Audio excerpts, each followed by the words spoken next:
नमस्कार जी, मीडिया में आपका स्वागत है। मैं हूं असीम मनचंदा। कभी सूखे तो कभी बेमौसम बरसात की मार झेल रहा किसान आज बदहाल है।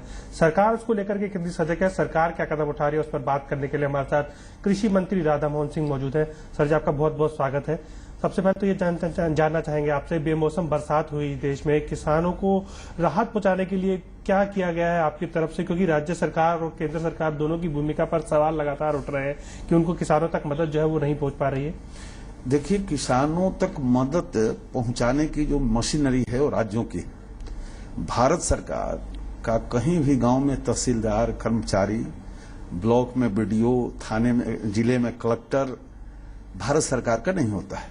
कोई भी समझदार व्यक्ति के लिए ये तथ्य अच्छी तरह उसके जानकार में है कि कृषि, शिक्षा और स्वास्थ्य राज्यों के माध्यम से ही इसका काम भारत सरकार करती है।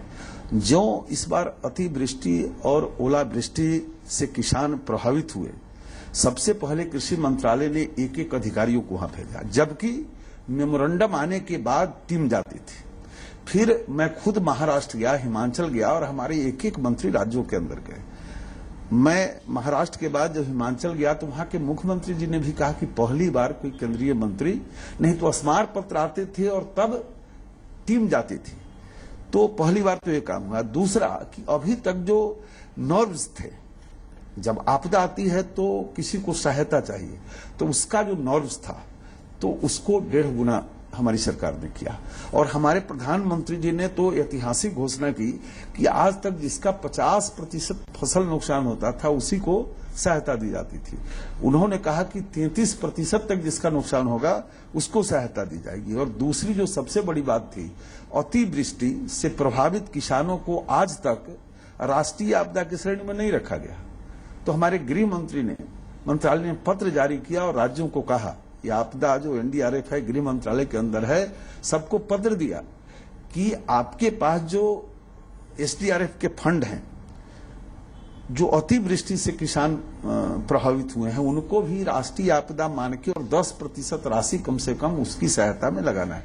तो ये 3 बातें पहली तो आपने मुआवजा बढ़ाया, ठीक किया, आपने फंड का नॉर्म्स चेंज किए, किसानों तक मदद अब तक नहीं पहुंची है। एमपी में, यूपी में कहीं तक राहत अभी तक नहीं पहुंची। मैं तो महाराष्ट्र गया था और वहां किसानों को, जैसे हमारा नॉर्म्स था उस समय प्रति एकड़ हॉर्टिकल्चर में 12,000, तो वहां की सरकार 13,000 अपनी ओर से देकर 25,000 दे रही थी। मैंने हिमाचल में देखा। ये तो निर्भर करता है कि कौन राज्य सरकार कितना गतिमान है, उसकी कैसी क्षमता है।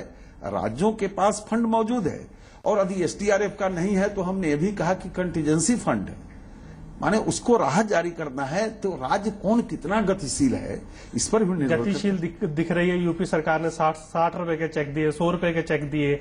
आपको लग रहा है कि ये मुआवजा काफी है किसानों के लिए? किसानों के साथ मजाक हो रहा है? मैं कह रहा हूं कि कौन सरकार कितना हमदर्द है, ये उसके प्रतिबद्धता का प्रगटीकरण है। और उसी जगह महाराष्ट्र, मध्य प्रदेश में यदि आप देखें तो मुख्यमंत्री तक किसान के मेड़ पर खड़ा है, पंचायतों में बांट रहा है रिलीफ। हमने हिमाचल में भी देखा है, इसी प्रकार के काम कर रहे थे।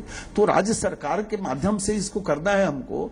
तो राज्य सरकार का स्पीड कैसा है इस पर भी रिस्पॉन्स। कहीं ना कहीं ऐसा नहीं लग रहा कि आप राज्य सरकारों के ऊपर ब्लेम डाल रहे हैं और केंद्र सरकार जो जिसको जाना चाहिए वहां पर मदद पहुंचानी चाहिए, हिंदुस्तान किसी तरह का मैकेनिज्म डिजाइन करना चाहिए। हिंदुस्तान के अंदर जिसको सामान्य ज्ञान है, हम दोनों तो काफी पढ़े लिखे हैं, उसको पता है कि कृषि, स्वास्थ्य या शिक्षा ये ऐसे महकमे हैं जो राज्य आधारित है और उन्हीं के माध्यम से होता है। और मैं फिर कह रहा हूं कि किसी भी ब्लॉक में, किसी भी पंचायत में भारत सरकार के अधिकारी महत्वपूर्ण नहीं। मैं मानता हूं, लेकिन आप कहीं ना कहीं आपको लगता नहीं है कि आपको आउट ऑफ द वे जाकर के कुछ करना पड़ेगा? बिल्कुल हमने किया ना, आउट ऑफ वे जाके खुद हमारे प्रधानमंत्री जी ने घोषणा कर दी कि भाई जिसका 33% तक नुकसान हुआ हो उसको भी मदद करना है। और 1.5 गुना किया और बरसात को भी, अतिवृष्टि को भी श्रेणी में रखा। तो ये सब काम हमारी सरकार ने किया। देख रहे पिछले 2 साल से किसान काफी परेशान है। पहले सूखा आया, उसके बाद बेमौसम बरसात आई, अब तीसरा अल नीनो का प्रभाव आने वाला है। किस तरह की तैयारियां हैं आपकी? किसान की जो हालत देश में है, आजादी के 67 वर्ष के अंदर हर क्षेत्र में हमने काफी प्रगति की है। मंगल ग्रह पर भी चले गए, हर क्षेत्र में काफी प्रगति की, लेकिन गांव और किसान जहां था वहीं खड़ा है। ये निश्चित रूप से जो हमारी नीतियां रही है उसके परिणाम है। अब आप कल्पना करिए कि पहली हरित क्रांति हुई, अंधाधुंध हमने रासायनिक खादों का प्रयोग किया और इसका परिणाम क्या हुआ? उत्पादन तो बढ़ा, लेकिन पिछले 1-2 वर्षों से उसमें गिरावट शुरू हो गई। पंजाब के हजारों एकड़ जमीन बंजर पड़ गए। क्या हमको उसी समय से किसानों को सॉइल हेल्थ कार्ड नहीं देना चाहिए था? उनको ये नहीं बताना चाहिए था कि आपके मिट्टी में कितना खाद चाहिए, कितना उसको भोजन चाहिए, कैसा भोजन चाहिए, कौन सी दवा चाहिए? इसकी चिंता यदि की गई होती तो हजारों एकड़ जमीन बंजर नहीं पड़ते, उत्पादन में सततता, कंटिन्यूटी बरकरार रहती। तो अब पहली बार ये चिंता की गई। मैं वही सवाल आपसे जानना चाहूंगा, किसानों के अच्छे दिन कब आएंगे? देखिए, किसानों के अच्छे दिन आने के लिए मैंने आपको बताया कि किसान और गांव जहां का तहां खड़ा है, इसके पीछे हमारी नीतियां जिम्मेवार है। और निश्चित रूप से अभी जो प्रधानमंत्री जी हमारे हैं, ये देश का सौभाग्य है कि जिस समय देश का कृषि विकास दर 4% भी नहीं था 10 साल पहले, 7 साल पहले, तो जिस राज्य के मुखिया थे वहां का कृषि विकास दर 12% था। तो आज प्रधानमंत्री बनने के बाद जिस प्रकार की योजनाओं का निर्माण कर रहे हैं, जैसे हर किसान को सॉइल हेल्थ कार्ड मिले, और सिर्फ कहा नहीं, बल्कि इसके लिए कितना पैसा चाहिए, यदि 568 करोड़ रुपया चाहिए तो आवंटित किया और राज्यों को गया है कि हर किसान को सॉइल हेल्थ कार्ड दो। अब मैं फिर कहूंगा कि राज्य सरकार ही हमारा माध्यम है। अब आजादी के 67 वर्ष बाद भी हम हिंदुस्तान के हर खेत पर पानी नहीं पहुंचा सके। ये हिंदुस्तान है, इटली नहीं है, 125 करोड़ की आबादी है। जब तक हर खेत को पानी नहीं मिलेगा तो हाथों को काम नहीं मिलेगा। तो क्या ये 10 वर्ष पहले नहीं शुरू होना चाहिए था? तो प्रधानमंत्री सिंचाई योजना इस वर्ष 5,300 करोड़ रुपये की राशि आवंटित की गई है और ये प्रधानमंत्री सिंचाई योजना। अब इस सब के नतीजे जैसे जैसे प्रकट होंगे, किसानों के अच्छे दिन आने तो फिर अल नीनो की चिंता सताने लगी है। मौसम विभाग का अनुमान है कि अल नीनो है और आपका मानसून जो है वीक रहेगा। किसी तरह की तैयारी हम देख सकते हैं किसी मंत्रालय? आपने देखा होगा कि पिछले बार जब सूखा पड़ा था तो आपका चैनल या कई चैनलों ने चलाया कि भारी अकाल पड़ेगा, अल नीनो का जो खतरा था, और वास्तव में 12% कम वर्षा हुई। लेकिन सरकार की तैयारी कैसी थी कि कंटीजेंसी प्लान बनाया और 500-550 जिलों को एक प्लान हमने मुहैया कराया और राज्यों से भी लगातार संपर्क में रहे। और यदि 10 दिन कम नहीं वर्षा होती है तो कौन सा खेती करना है, 20 दिन नहीं होता है तो कौन सा खेती करना है, इसका परिणाम आपने देखा। ये राज्यों का सहयोग, हिंदुस्तान के किसानों की मेहनत का परिणाम हुआ कि मात्र 2% कम बुआई हुई जहां अकाल की संभावना थी। और आगे भी इस बार भी यदि ये स्थिति आने वाली है तो उसकी तैयारी हमने प्रारंभ कर दी। कोशिश की है कि महंगाई नहीं बढ़ेगी एक बार? बिल्कुल, महंगाई का तो कहीं दूर दूर तक सवाल ही नहीं है। देखिए, इस सरकार की सबसे बड़ी विशेषता यह है कि आप दिल्ली में रहते हैं कि दिल्ली के अंदर हर साल आलू प्याज 60, 70, 80, 90, 100 रुपये किलो तक जाता था। पिछली बार आपने देखा कि 40 से नहीं गया। और इस बार भी यदि आलू प्याज का नुकसान हुआ है तो हमने सभी राज्यों को पत्र दिया है और हमारे प्रधानमंत्री जी ने मूल्य स्थिरीकरण फंड बनाया है, 500 करोड़ रुपया दिया है। हमने राज्यों को पत्र लिखा है कि यदि आपके यहां लगता है कि किल्लत होगी तो आप एक प्रस्ताव बनाओ, कितना खरीदना है, वर्किंग कैपिटल हम देने के लिए तैयार है। किसानों के लोन जो है उनको भी रिस्ट्रक्चर किया? हाँ, बिल्कुल रिस्ट्रक्चर करने के लिए राज्यों के अंदर, फिर आप कहेंगे राज्य और देश की सरकार, राज्यों के अंदर बैंकर एसोसिएशन होते हैं, राज्य के चीफ सेक्रेटरी और बैंकों के अधिकारी उस कमेटी में होते हैं और पत्र लिखा है हमने। पत्र लिखने से आपकी जिम्मेदारी खत्म हो गई? कुछ होगा? आपने सुना नहीं? राज्य की अगर मैं उसका अध्यक्ष रहता, मेरे सेक्रेटरी अध्यक्ष रहते तो मैं यहां बैठक बुलाता। ये रिजर्व बैंक की ओर से भी गया है कि राज्य के जो चीफ सेक्रेटरी हैं और राज्यों के जो बैंक के अधिकारी हैं उनकी एक कमेटी होती है। सर, थोड़ी मेरी बात भी समझने की कोशिश करिए। बैंकर्स एसोसिएशन हैं, उसकी बैठक करके और ये सुनिश्चित करना, रीस्ट्रक्चरिंग करना और 1 साल उसको बढ़ाना और अगले सीजन के लिए भी लोन देना, ऐसा रिजर्व बैंक ने भी पत्र लिख दिया है। अब रिजर्व बैंक पत्र ही लिख सकता है सर, और आप कहेंगे जी रिजर्व बैंक क्या कर रहा है, तो रिजर्व बैंक पत्र दे दिया है और हमारे मंत्रालय ने भी उसी के रेफरेंस में राज्यों से अनुरोध किया है कि इस काम को जल्दी करिए। इसके अलावा गन्ना किसान काफी बदहाल है। आपको पता है कि 19,000 करोड़ रुपए का बकाया है उनके ऊपर। मीटिंग भी आपने बुलाई, किसानों के साथ मुलाकात हुई, मुख्यमंत्रियों के साथ मुलाकात हुई, किसी तरह के हल की तरफ हम बढ़ रहे हैं? नहीं, गन्ना के विषय में बैठक खाद्य फूड एंड सप्लाई मिनिस्ट्री ने बुलाई थी, उसमें मैं भी गया था। ये जो गन्ना किसानों का भुगतान का मामला है या कहीं चीनी मिलें बंद होती है तो ये राज्य सरकार की इसमें बड़ी जिम्मेदारी होती है। भारत सरकार की ओर से चूंकि दामों में गिरावट आ रही है तो इसके लिए पहले भी एक बैठक हुई थी, तो उस समय फूड एंड सप्लाई मिनिस्ट्री में जो सुझाव आए थे सबके, तो उसके आधार पर जो हम चीनी का आयात करते थे तो उस 15% जो शुल्क था उसको बढ़ा के 25% किया गया, ताकि बाहर से आयात न हो और अपने यहाँ जो चीनी है उसका उचित मूल्य मिले, ताकि मिल सब ठीक स्थिति में रहे। कल जो बैठक हुई है उसमें राज्यों से सुझाव आया है कि उसको 40% आयात शुल्क किया जाए, और दूसरा सुझाव आया है कि जो हम निर्यात करते हैं उसमें प्रोत्साहन राशि दी जाए।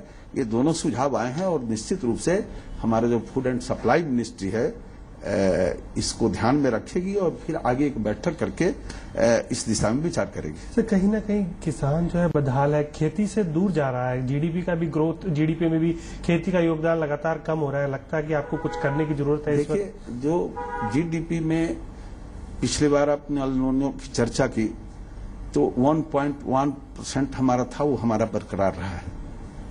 और इस बार भी निश्चित रूप से जिन किसानों का नुकसान हुआ है उनके लिए तो भारी क्षति हुई है, लेकिन जो एक आकलन है कि 3-4% की कमी आएगी और निश्चित रूप से हम इसका सामना कर लेंगे और बहुत परेशानी हमको नहीं होगी। लेकिन जिन किसानों का नष्ट हुआ है ये हमारे लिए बहुत चिंता का विषय है।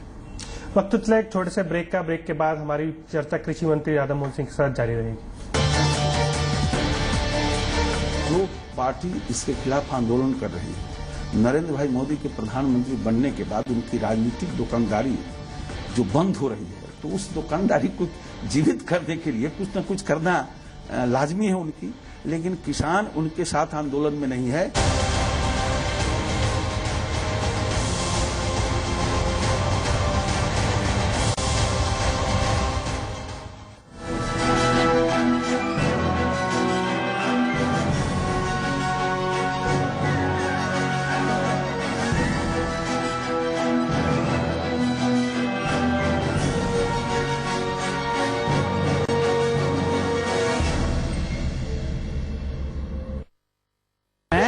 रॉकी इधर उधर हर कार के पीछे भागते रहता हूँ, पर अपनी पसंद की कार नहीं मिली। एक दिन बॉस को उसे अपनी पसंद की कार cartrade.com पे मिली है। यहाँ लाखों यूज्ड कार्स, हजारों सर्टिफाइड कार्स। कार है लेना, Cartrade है ना।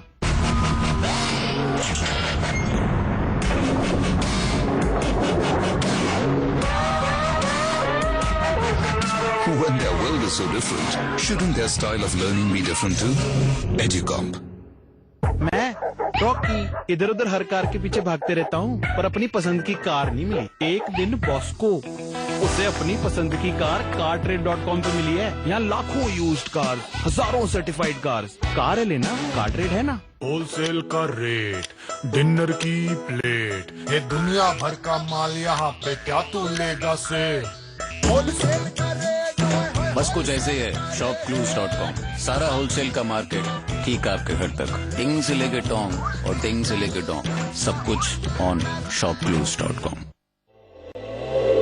हम जब माहौल को ठंडा करते हैं तो इरादे और भी बुलंद हो जाते हैं। इरादे बुलंद हो जाते हैं।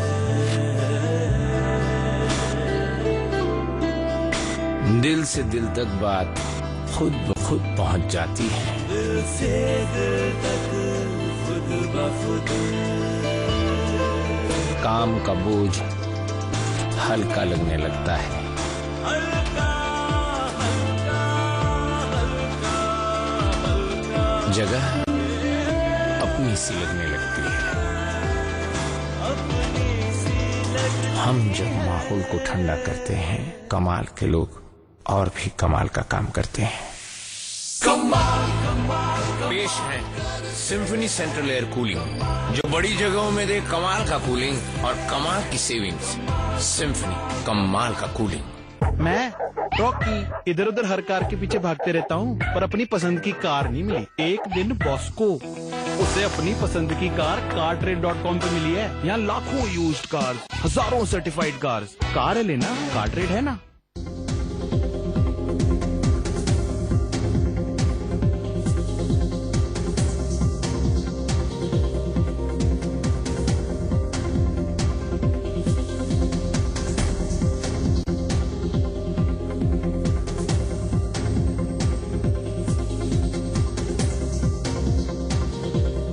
प्रायोजक केश किंग आयुर्वेदिक औषधीय तेल, the king of hair oil.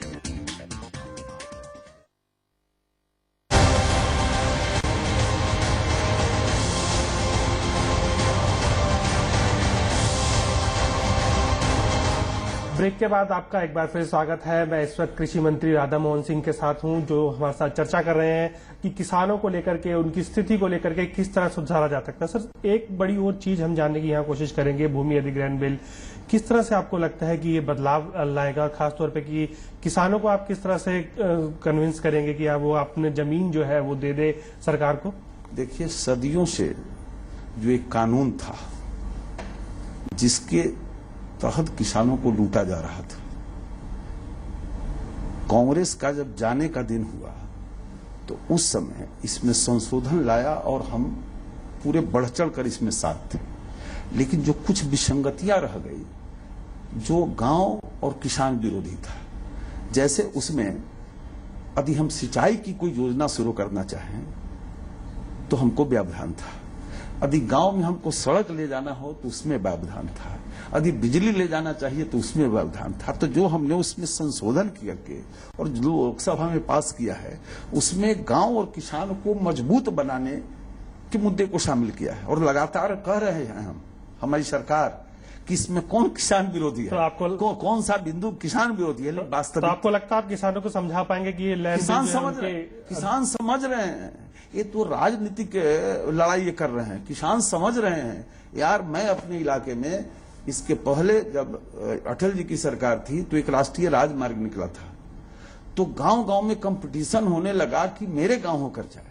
ठीक है, किसी किसान का 8 फीट जमीन उसमें गया, लेकिन गांव के हजारों एकड़ जमीन और गांव के अंदर किसान की जो स्थिति है और मजबूत हुआ, जमीनों के दाम बढ़ गए, गांव में आवागमन की सुविधा हो गई। ये जो पक्की सड़क है सिर्फ चांदनिया चौक में चाहिए, अशोक रोड में ही चाहिए, गांव में सड़क चाहिए कि नहीं? बिजली सिर्फ नई दिल्ली में चाहिए, गांव में बिजली नहीं चाहिए, अस्पताल गांव में नहीं चाहिए। और हमने जो संशोधन किया है उसमें व्यवस्था किया है कि कोई निजी कंपनी को नहीं, यही ना बता रहे हैं किसानों को, लेकिन निजी कंपनी को नहीं, ये सरकार और कोई निगम है सरकारी, वही इस काम को करेगा, किसी प्राइवेट को देने का सवाल नहीं। लेकिन सारी पार्टियां एक तरफ खड़ी हो गई हैं, राहुल गांधी भी अपनी छुट्टी वापस कर करके आ गए हैं, वो भी किसानों के साथ रैली निकालने वाले हैं। जो पार्टी इसके खिलाफ आंदोलन कर रही है, नरेंद्र भाई मोदी के प्रधानमंत्री बनने के बाद उनकी राजनीतिक दुकानदारी जो बंद हो रही है, तो उस दुकानदारी को जीवित करने के लिए कुछ न कुछ करना लाजमी है उनकी। लेकिन किसान उनके साथ आंदोलन में नहीं है, और ये जो कुछ हमने किया है गांव और किसान के लिए किया है। कि राहुल गांधी एक रैली निकालने वाले हैं, और आपको लगता है कि एंटी फार्मर की छवि बनाई जाएगी कि मोदी सरकार जो है वो किसान के हित में नहीं है? एंटी फार्मर्स की छवि बनाने वाले नेता कौन होंगे? वही होंगे जिनके परिवार के लोगों ने किसानों को लूटा है।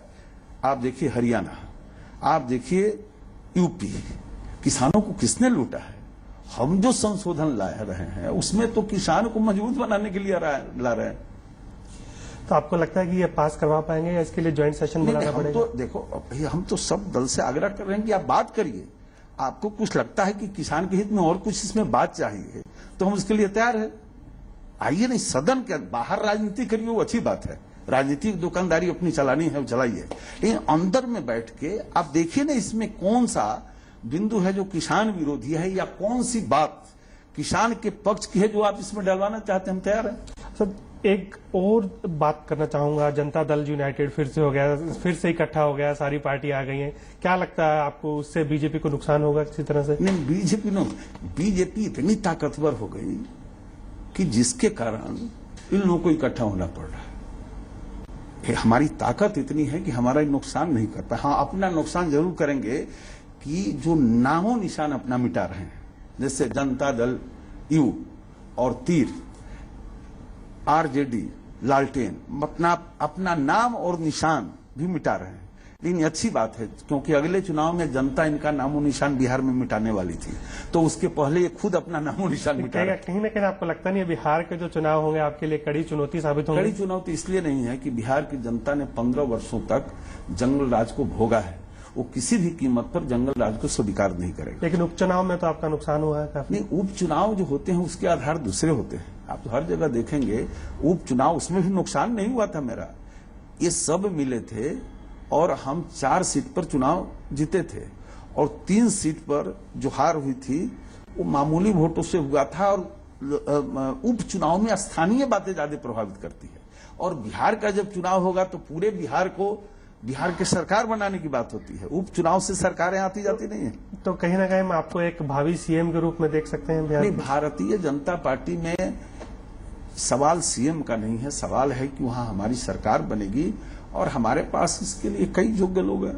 भारतीय जनता पार्टी के अंदर आज हर राज्यों के अंदर आप देखेंगे तो एकदम मजबूत नेतृत्व है। तो किसके नेतृत्व में चुनाव लड़ा जाएगा? नहीं, भारतीय जनता पार्टी के पास कोई एक व्यक्ति ऐसा नहीं है। वहां बड़ी संख्या में हमारा मजबूत नेतृत्व है और सामूहिक नेतृत्व है। अब चुनाव के बाद हम सब मिलकर तय करेंगे। अब पटना में रैली हुई, अमित शाह पहुंचे, लेकिन शत्रुघ्न सिन्हा कहीं नजर नहीं आए। कहीं ना कहीं लगता है कि शत्रुघ्न सिन्हा नाराज है और बीजेपी उनका ख्याल नहीं रखती। नहीं, शत्रुघ्न सिन्हा जी का तो कोई बयान हमने सुना नहीं। तो कहा गया कि अश्विनी चौबे भी जो है वो मंच पर आना चाहते थे, लेकिन उनको नहीं आने दिया गया। ये टेलीविजन में कुछ अपने ढंग से खबर चलती होगी। केंद्र में कैबिनेट के विस्तार को लेकर भी काफी चर्चाएं हैं। क्या लग रहा है आपको, कई बिहार से किसी मंत्री को? और देखिए, कैबिनेट विस्तार का मामला प्रधानमंत्री जी के की जिम्मेदारी होती है और इस पर अटकलबाजी अलग अलग लोग करते रहते हैं। तो सही यही कहेंगे कि अटकलबाजी है ये सब? नहीं, ये तो प्रधानमंत्री जी का विशेषाधिकार है कि मंत्रिमंडल का जब चाहे विस्तार कर सकते हैं, जिसको चाहे मंत्री बना सकते हैं। तो बाकी बातें तो अटकलबाजी हो सकती है ना। एक चीज और, प्रधानमंत्री नरेंद्र मोदी जो है काफी दौरे कर रहे हैं इस दौरान विदेशों के। कहीं ना कहीं कांग्रेस उनके ऊपर निशाना साध रही है। आपने देखा नहीं, हम घूम रहे हैं लेकिन कुछ इन्वेस्टमेंट जो है वो नहीं आ रहा है। आपने देखा नहीं कि देश के अंदर भी और विदेश में भी 40-40 साल तक देश का प्रधानमंत्री नहीं गया। ऐसे देशों में भी जा रहे हैं, और जिन देशों में जा रहे हैं तो मन बहलाने के लिए नहीं जा रहे हैं। आप उपलब्धियां देखिए। पहले देश का प्रधानमंत्री किसी देश में जाता था तो किसी को पता नहीं चलता था कि प्रधानमंत्री कौन है, कौन आया, कौन गया। आज इसके कारण विदेशों से हमारा संबंध बना है। साहब, ऐसा कौन देश होगा कि अच्छे अच्छे कई देश हो और 40 साल तक कोई प्रधानमंत्री नहीं जाए? तो ये तो, और देश के अंदर भी देखें तो हमारे प्रधानमंत्री से ज्यादा कौन दौड़ा करता है। हमारा सॉइल हेल्थ कार्ड था, तो अगर दूसरे सरकार और दूसरे प्रधानमंत्री नई योजना बनाते हैं तो कहाँ, विज्ञान भवन में करते हैं। लेकिन देश के देहाती हिस्सों में जाकर, जमीन पर जाकर, तो देश के अंदर और देश के बाहर, चूंकि इनका पूरा जीवन राष्ट्र के लिए समर्पित है। और बाकी के लोग जितने हुए तो फिर उनके साथ परिवार की भी चिंता रही, सगे संबंधियों की भी चिंता रही। लेकिन इस व्यक्ति का तो संपूर्ण जीवन राष्ट्र के लिए समर्पित है। तो देश के अंदर भी जाएंगे सब जगह और दुनिया के हर देश में भी जाएंगे। प्रधानमंत्री इतवार को एक बैठक भी करने जा रहे हैं सांसदों के साथ। किस तरह से रणनीति है, क्या मैसेज देना चाहते हैं वो, कि किस तरह से आप कन्विंस करेंगे लोगों को भूमि अधिग्रहण बिल पर या सरकार की नीतियों को लेकर के? नहीं, भूमि अधिग्रहण बिल पर तो हम सब लोगों का भी चल रहा है, सब जगह दौरा, लोगों को बता रहे हैं। और मुझे खुशी है कि किसान हम लोगों की बात को समझ रहे हैं और लोग समझ रहे हैं कि वो लोग राजनीति कर रहे हैं, किसान के हित की बात नहीं कर रहे हैं। बैठक करने जा रहे हैं, उसको लेकर भी कुछ नहीं, संसदीय दल की बैठक तो हमारा ट्रेडिशनल है, वो तो बैठकें होती है। जब भी संसद का सत्र शुरू होता है तो लगातार वो बैठकें होती है। इसे एक आखिरी सवाल, मोदी सरकार का 1 साल पूरा होने वाला है, किस तरह से देखते हैं इस कार्यकाल को? क्या अचीव किया, क्या नहीं कर पाए, क्या करना है? देखिए, इस 1 साल के अंदर आपने देखा होगा, कोयला घोटाला का नाम जरूर सुना होगा कि 1,76,000 करोड़ का घोटाला हुआ। इस सुनने के बाद हम लोगों का विश्वास नहीं होता था। और आपने देखा कि 20 खदानों की नीलामी से 2 लाख करोड़ रुपया खजाने में आए। अभी समझने के लिए काफी है कि प्रधानमंत्री जी क्या कर रहे हैं। त्वरित निर्णय, जो 10 वर्षों तक देश के अंदर जड़ता थी, लोग निराश थे, वो जड़ता खत्म हुई है, विश्वास जगा है और देश तेजी से आगे बढ़ने के संकेत और लक्षण प्रकट हो रहे हैं। जी, मीडिया से बातचीत करने के लिए आपका बहुत बहुत शुक्रिया।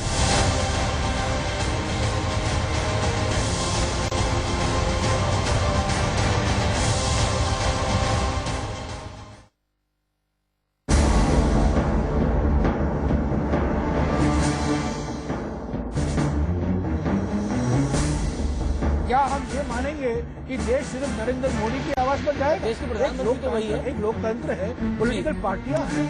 बैठक बुलाइए, सभी पार्टियों से बातचीत कीजिए, विचार विमर्श कीजिए।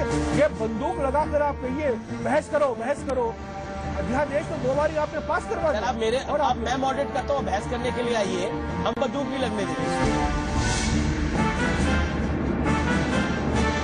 हम भारत का डंका बजा रहे हैं।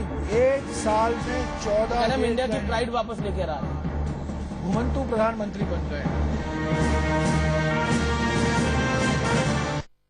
रॉकी, पता है कार ट्रेड से कार लो तो उनके एक्सपर्ट्स चेक करते हैं। अच्छा बॉस को, और फ्री वारंटी भी मिलती है। आंख बंद करके कार ले सकते हैं। पर तू आंख बंद करके कार तो मत चला। यहाँ लाखों यूज्ड कार्स, हजारों certified cars, free warranty. Car है लेना, कार ट्रेड है ना। never ends with you, with you. When the morning falls, we there so long.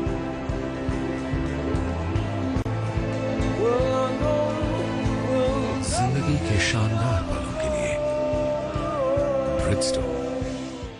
मैं रॉकी इधर उधर हर कार के पीछे भागते रहता हूँ, पर अपनी पसंद की कार नहीं मिली। एक दिन बॉस्को, उसे अपनी पसंद की कार cartrade.com पे मिली है। यहाँ लाखों यूज्ड कार्स, हजारों सर्टिफाइड कार्स। कार है लेना, cartrade है ना। Sunny Herbals hair color. Try it. Natural and safe from Maxim's Homeopathy. For natural condition and shine, Sunny Herbals hair color. Hey Rocky, पता है कार ट्रेड से car लो तो उनके एक्सपर्ट्स चेक करते हैं। अच्छा बॉस को, और फ्री वारंटी भी मिलती है। आंख बंद करके कार ले सकते हैं। पर तू आंख बंद करके कार तो मत चला। यहाँ लाखों यूज्ड कार्स, हजारों certified cars, free warranty. Car है लेना, कार ट्रेड है ना। हाय हाय, हाउ वाज योर वीकेंड? वही यार, took the dog out, had a long lazy breakfast, caught up on some sports, थोड़ा सा social networking, and watch the night show. बस the usual. Ford EcoSport. Get busy living.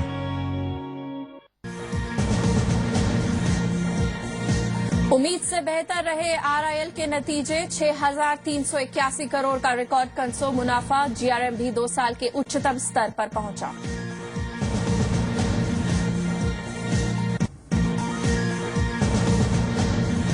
Share बाजार में गिरावट का दौर जारी। स्मॉल कैप और मिड कैप शेयरों में जोरदार बिकवाली। सेंसेक्स 224 और निफ्टी 101 अंक गिरकर बंद। मेटल इंडेक्स छोड़कर सभी सेक्टोरियल इंडेक्स गिरे।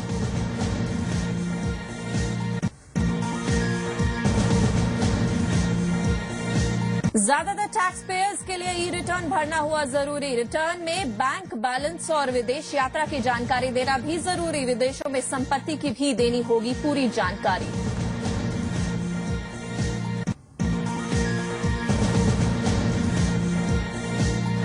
नोकिया प्लांट की नीलामी को मंजूरी। दिल्ली हाईकोर्ट ने इनकम टैक्स विभाग को दी नीलामी की छूट। 23 अप्रैल को होगी अगली सुनवाई।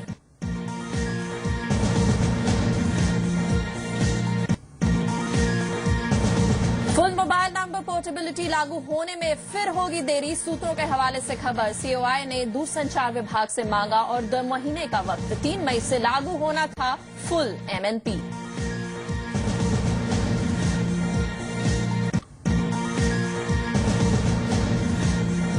बैंकों के जरिए होने वाला करीब 20,000 करोड़ रुपए के मनी लॉन्ड्रिंग रैकेट का ED ने किया खुलासा। इंपोर्ट के बदले पेमेंट के नाम पर होता था गोरख धंधा। जी बिजनेस एक्सक्लूसिव।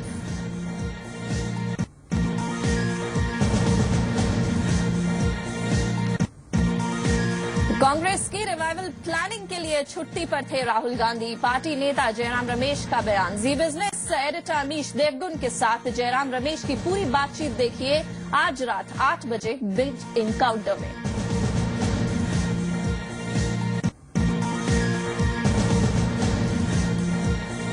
जाने माने उद्योगपति रतन टाटा का बयान। कहा मोदी सरकार को दे थोड़ा और वक्त, ज्यादा हड़बड़ी ना दिखाए कॉर्पोरेट जगत।